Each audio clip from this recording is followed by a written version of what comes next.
Donc nous voici maintenant arrivés en 1950 avec Robert Schuman, qui est ici dans le salon de l'horloge au Quai d'Orsay et qui fait cette fameuse déclaration du 9 mai 1950, dont on est prié de considérer en France que c'est une formidable déclaration, que c'est un coup de génie. Il y a d'ailleurs, comment dirais-je, on fête l'Europe, vous savez, le 9 mai, c'est la déclaration Schuman. Dans cette déclaration Schuman, alors je renvoie ceux qui sont intéressés par un dossier que j'ai mis en ligne sur notre site, Union populaire républicaine, où je décortique qui était Robert Schuman, qui était en fait un homme très conservateur d'origine, et qui a eu un comportement extrêmement trouble sous l'occupation. Il était né en Allemagne, il était né allemand avant la Première Guerre mondiale.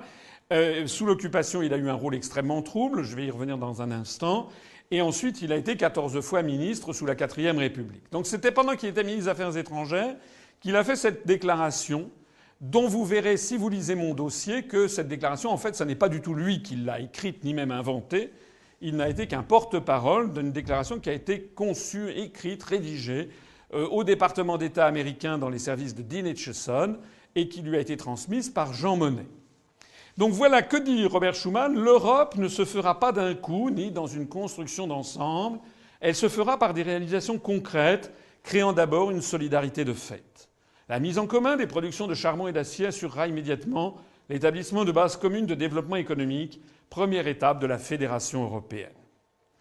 Ce qui est très intéressant dans cette déclaration dite Schuman du 9 mai 1950, c'est de la mettre en regard de la déclaration Sherman, dont je vous ai parlé tout à l'heure, de 1888, du sénateur républicain de l'Ohio.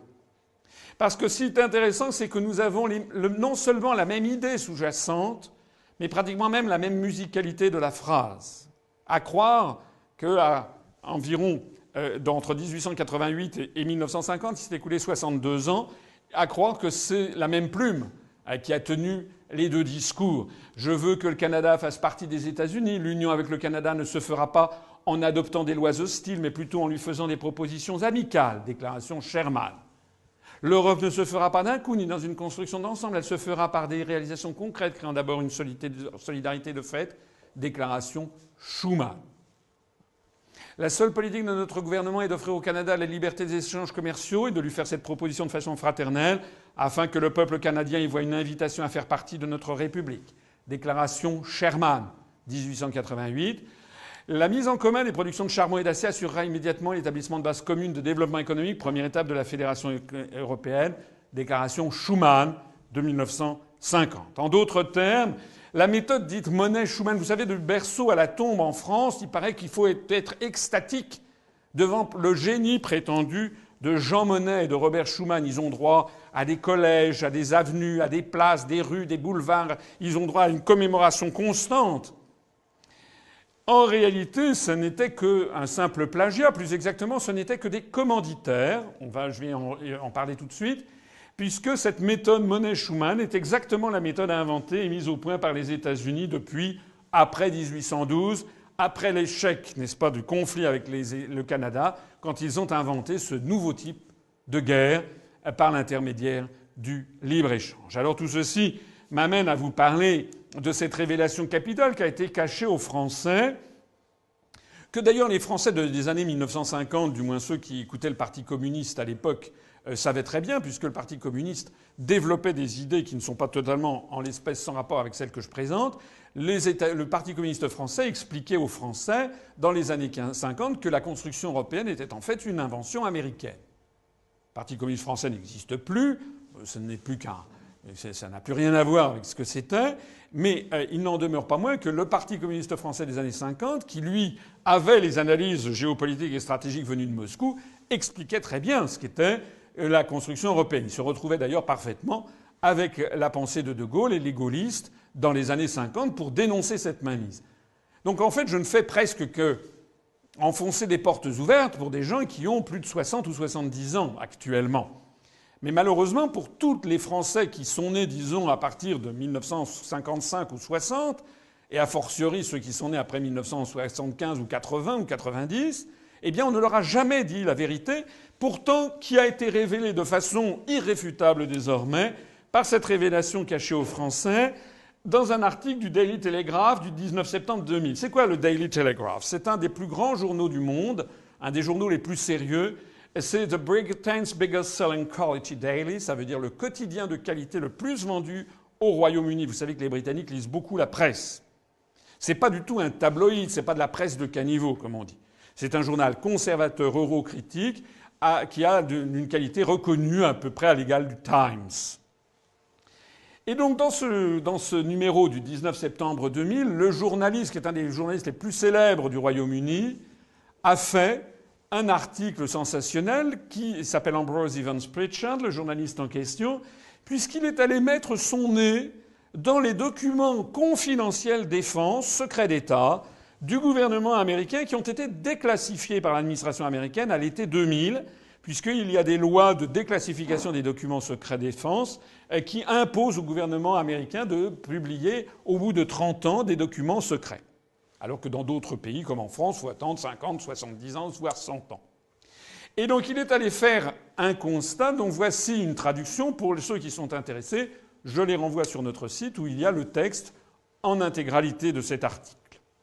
Et donc qu'a dit Ambrose Evans Pritchard? Des documents secrets du gouvernement américain qui viennent d'être déclassifiés montrent que la communauté des services secrets américains a mené une campagne tout au long des années 50 et 60 afin de promouvoir l'unification européenne. Les dirigeants du mouvement européen, Ratzinger, le visionnaire Robert Schuman et l'ancien Premier ministre belge Paul-Henri Spaak étaient tous traités comme des employés par leurs parrains américains. Le rôle des États-Unis fut camouflé comme pour une opération secrète. L'argent de l'ACUE, A-C-U-E, c'est un acronyme pour American Committee for United Europe, Comité américain pour une Europe unie, ce qui est déjà tout un programme en soi, provenait des fondations Ford et Rockefeller, c'est-à-dire des fondations privées. Parce que les interventions des services secrets américains comme la CIA transitent souvent sous des faux noms ou des paravents privés comme Fondation Ford et Rockefeller. De nos jours, il y a toujours Ford, Rockefeller, mais il y a aussi IBM, Microsoft, PricewaterhouseCoopers, etc., ou Boeing, ou UPS, qui sont des sociétés écrans qui permettent de donner, par exemple, de faire des fondations qui donnent de l'argent à tel ou tel club de réflexion pro-européen, j'en parlerai tout à l'heure, mais qui sont en réalité, en partie, en tout cas en parfaite connivence avec les services d'influence américains. Donc l'argent de la QE provenait des fondations Ford et Rockefeller, aussi bien que de milieux d'affaires ayant des liens étroits avec le gouvernement américain. Le département d'État jouait aussi un rôle. Une note émanant de la direction Europe, donc du ministère des Affaires étrangères américain, datée du 11 juin 1965, conseille au vice-président de la Communauté économique européenne à l'époque, qui s'appelle Robert Marjolin, de poursuivre de façon subreptice, camouflée, l'objectif d'une union monétaire européenne. C'est très important à comprendre. Hein. Excusez-moi, ce sont des informations sensationnelles. L'euro, notre monnaie commune européenne, n'a pas du tout été une invention française ou franco-allemande ou même européenne. Ça fait depuis 1965. Ça fait 47 ans que les États-Unis ont conseillé à la CE de créer une union monétaire européenne. Et cette note recommande, je cite non seulement l'article, mais l'article cite lui-même la note en question, cette note recommande d'empêcher tout débat jusqu'au moment où l'adoption de telles propositions deviendrait virtuellement inévitable. C'est fascinant, empêcher tout débat. Vous vous rappelez, c'était exactement le terme même utilisé par l'agent secret Isaac Andrews en 1854 quand il faisait rapport au département d'État, j'ai empêché tout débat. Donc la constante de cette stratégie de domination américaine, on la voit ici éclater, elle prend tout son relief avec la mise en perspective historique que je viens de faire sous vos yeux. Nous en sommes là d'ailleurs, nous sommes dans une période de notre histoire où la France fait donc l'objet, et nous allons le voir maintenant, de cette stratégie américaine, de cette guerre permanente et inconnue que Mitterrand a découverte. Et nous sommes dans cette situation que nous avons de l'interdiction d'avoir des vrais débats. Tous les vrais débats sont empêchés et on va le voir comment. Alors, maintenant nous savons à quoi nous en tenir sur les pères fondateurs de la belle idée européenne, comme on dit. Robert Schuman, qui est considéré comme un très grand homme, en réalité, je me permets de rappeler qu'il a voté les pleins pouvoirs à Pétain à la fin de la Troisième République. Il était député et il était député à Vichy. Il a voté les pleins pouvoirs quand même, alors que ça ne fait jamais partie de son historiographie, comment dirais-je, habituelle que l'on cite dans les préaux des écoles. Deuxièmement, il a été membre du premier gouvernement Pétain à Vichy. À la Libération, d'ailleurs, on lui a dit, les gens lui ont demandé des comptes. Il a fait savoir qu'il n'était pas au courant. Il n'était pas au courant qu'il était membre du gouvernement. Ensuite, il a été le premier membre d'un gouvernement à aller rencontrer les autorités nazies à Metz. On ne sait pas d'ailleurs ce qu'il y a dit. Après ça, il est vrai, emprisonné par les nazis parce qu'il a fait acte de... on ne sait pas très bien quoi. Enfin, en tout cas, il s'est échappé. Et il a passé le reste de la Seconde Guerre mondiale dans des couvents. À la Libération, il a été menacé d'indignité nationale, puisque les communistes d'un côté, les gaullistes de l'autre, voulaient sa peau, parce qu'ils savaient que c'était un type qui avait, en tout cas c'est la réputation qu'il avait à l'époque, qui était un collabo. Sauf que, à l'époque, c'est la période de l'épuration, et De Gaulle souhaitait qu'on nous calme les plaies, et que l'on n'entretienne pas un climat de guerre civile en France. Il le souhaitait d'autant plus que Pie XII et le Vatican étaient intervenus en faveur de Robert Schuman, qui était proche des partis politiques démocrates chrétiens. Et donc, De Gaulle lui a évité cette indignité nationale qui l'aurait empêché de poursuivre une carrière politique. Il en a d'ailleurs parfaitement profité. Je vous renvoie à mon dossier sur notre site, puisqu'il a été 14 fois ministre des Affaires étrangères sous la IVe République, ce qui montre qu'il avait un talent particulier pour jouer les anguilles. Et c'est lui qui a, paraît-il, eu ce coup de génie de la déclaration Schuman du 9 mai 1950. Je vous renvoie à mon dossier pour que vous découvriez pourquoi tout ceci est un conte de fées. C'est évidemment pas lui qui a eu cette idée. En tout cas, nous savons maintenant de façon sûre et certaine, depuis le 19 septembre 2000, qu'il était traité comme un employé par ses agents américains, donc en fait financé par la CIA. Quant à Jean Monnet a passé toute la Seconde Guerre mondiale aux États-Unis.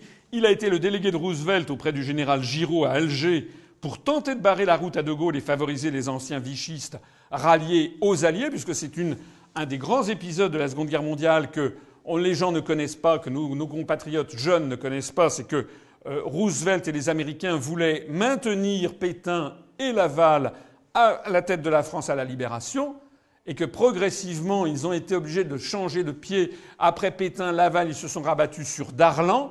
La résistance française a abattu Darlan à Alger. Ensuite, ils se sont rabattus sur Giraud, qui était un ancien pétainiste. Mais tout sauf De Gaulle, puisque De Gaulle, c'était l'indépendance nationale, alors que les États-Unis voulaient mettre la main sur la France à la Libération. Je rappelle d'ailleurs que les Américains ont maintenu une ambassade à Vichy jusqu'en novembre 1942, c'est-à-dire pratiquement un an après qu'ils fussent entrés en guerre eux-mêmes contre le Japon, après Pearl Harbor qui date du 7 décembre 1941, et puis donc ils fussent entrés en guerre avec l'Allemagne et les puissances de l'Axe. Ça veut donc dire que les États-Unis ont refusé de reconnaître la France libre jusqu'en 1944. En tout cas, De Gaulle disait de Jean Monnet que c'était un malade avant tout soucieux de servir les Américains. C'est dans le livre C'était De Gaulle de Perfit, tome 2, page 214. Alors nous savons maintenant aussi que Paul-Henri Spaak, ancien Premier ministre belge, était financé par la CIA, que le mouvement européen était financé par la CIA, du moins jusqu'au 31 décembre 1969. Je vous signale que le mouvement européen continue d'exister, qu'il a appelé à voter oui à la Constitution européenne, qu'il s'est oui au traité de Maastricht, oui à la Constitution européenne, qu'il s'est réjoui de l'adoption du traité de Lisbonne, qui est une félonie, alors que 55% des Français ont voté non, et que ce mouvement européen a été présidé pour sa filiale française, si j'ose dire, a été vice-présidé pendant plusieurs années par Daniel Cohn-Bendit. Alors il n'y a pas besoin d'aller chercher finalement midi à 14h et d'aller regarder tant de documents confidentiels défense pour se convaincre de l'irréfutabilité des analyses que je fais. Ce ne sont pas... Et je sais que certains vont dire « Ah, c'est du conspirationnisme ». C'est pas du conspirationnisme. Tout ce que je dis est sourcé, cité, les références, tout le monde peut aller les voir. Mais en plus de ça, les événements les plus récents, les déclarations les plus récentes, le confirment. Plus ou moins récentes. Par exemple, qui a eu le premier l'idée d'une constitution européenne?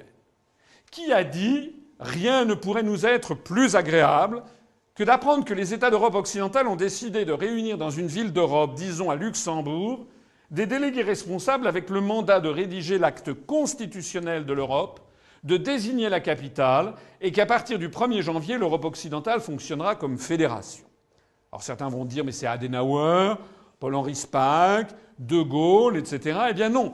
La réponse, c'est le général Dwight Eisenhower, américain, qui était commandant suprême des forces de l'OTAN en Europe en 1951, cette déclaration, avant d'être élu en 1952 président des États-Unis d'Amérique. Ceux d'entre vous qui veulent vérifier mes dires devront se reporter au magazine Paris Match numéro 136 du 27 octobre 1951, page 18. Ça n'est pas difficile de le trouver, il suffit d'aller sur eBay, je fais de la publicité gratuite, et de taper Paris Match 136, 27 octobre 1951, il y en a toujours en vente. Alors achetez-en et reportez-vous, page 18.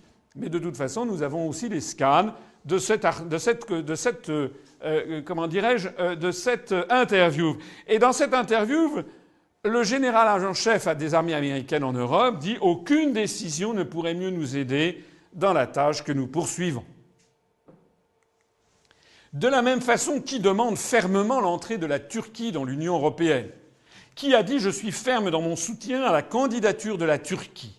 Je crois très fermement que l'une des 4 ou 5 questions pour cette partie du monde est de savoir si la Turquie deviendra un partenaire de plein droit de l'Union européenne. La personne qui a dit ça, c'est pas du tout un Européen.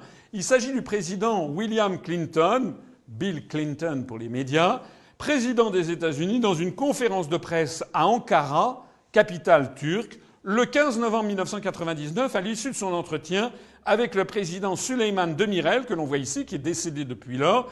Pour ceux qui seraient comme saint Thomas, je les renvoie à la dépêche de l'agence France-Presse du 15 novembre 1999 de 15h35. Et Bill Clinton disant « Je continuerai à m'en faire l'avocat ». C'est d'ailleurs une photo qui a été prise lors de l'entretien à l'issue duquel Clinton a fait cette déclaration. Alors j'insiste sur un aspect quand même très important aussi, c'est que lorsque le président des États-Unis exige que la Turquie entre dans l'Union européenne, il ne se trouve aucun État de l'Union européenne pour protester, pour rappeler son ambassadeur à Washington. C'est ce qu'on fait en général. On rappelle son ambassadeur pour consultation, pour montrer un désaccord fondamental avec un État. Est-ce qu'on imagine d'ailleurs la réaction qui serait celle de Washington si, par exemple, le président de la République française ou le Premier ministre italien, ou le président du Conseil italien, se rendait, par exemple, à Caracas ou à Mexico et disait « Je suis ferme dans mon soutien et je veux que le Mexique entre dans les États-Unis d'Amérique ». Évidemment, aussitôt, Washington ferait un scandale mondial, rappellerait son ambassadeur à Paris ou à Rome ou à Madrid en disant que c'est une ingérence grossière dans les affaires intérieures des États-Unis. Il ne s'est trouvé aucun État d'Europe pour ne serait-ce même que protester face à ce type de déclaration. On voit d'ailleurs au passage que ce sont les États-Unis qui exigent l'entrée de la Turquie, et nous expliquerons tout à l'heure pourquoi les États-Unis veulent faire entrer la Turquie dans l'Union européenne, parce que les Français ne comprennent pas. Ils ne comprennent absolument pas pourquoi la Turquie devrait entrer. Qui a invité officiellement l'ensemble des pays de la Baltique à la mer Noire, c'est-à-dire tous les pays de l'Est, à rejoindre l'OTAN et l'Union européenne? Qui est-ce qui a dit toutes les nouvelles démocraties de l'Europe, de la Baltique à la mer Noire et toutes celles qui se trouvent situées entre les deux, doivent avoir la même chance pour la sécurité et la liberté et la même chance de rejoindre les institutions européennes? Toutes les nations devraient comprendre qu'il n'y a aucun conflit entre l'appartenance à l'OTAN et l'appartenance à l'Union européenne. Normalement, si l'Union européenne avait un peu de sens, c'est une déclaration qui aurait peut-être pu être faite par le président de la République française, chancelier d'Allemagne ou je ne sais pas quoi. Pas du tout. La personne qui a fait cette déclaration, c'est le président américain George W. Bush, président des États-Unis, dans son discours à l'université de Varsovie le 15 juin 2001. Et d'ailleurs, insistant en disant « Nous faisons bon accueil à une Europe vraiment unie ». Donc, si nous avons procédé à l'élargissement des pays de l'Est très, très rapidement, 10 pays nouveaux d'un coup en 2004, en 2005, et 2 autres nouveaux pays en 2007, la Bulgarie et la Roumanie, c'est parce que les États-Unis l'ont exigé.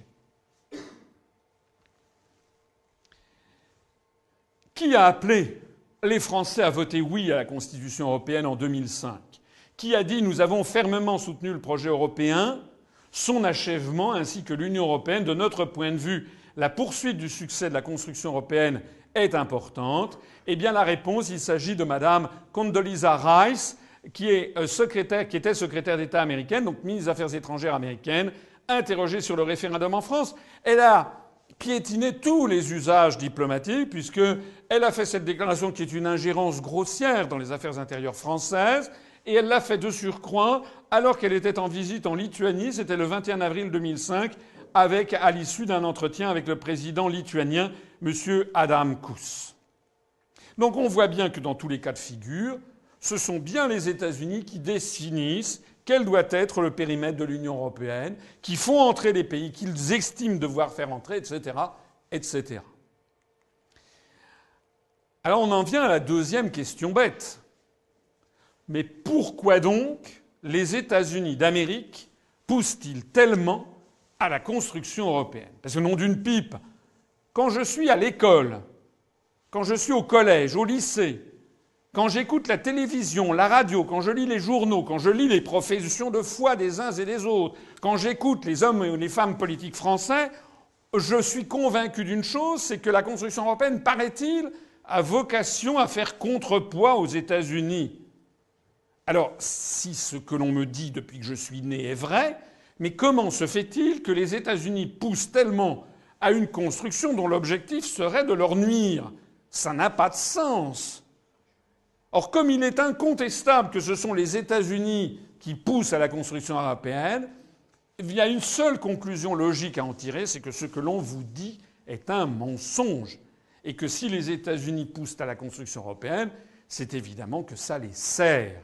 Et que la construction européenne n'a donc pas vocation à leur faire contrepoids. Sinon, tout ce que je viens de vous dire, toutes ces citations, toutes ces actions des États-Unis n'ont aucun sens.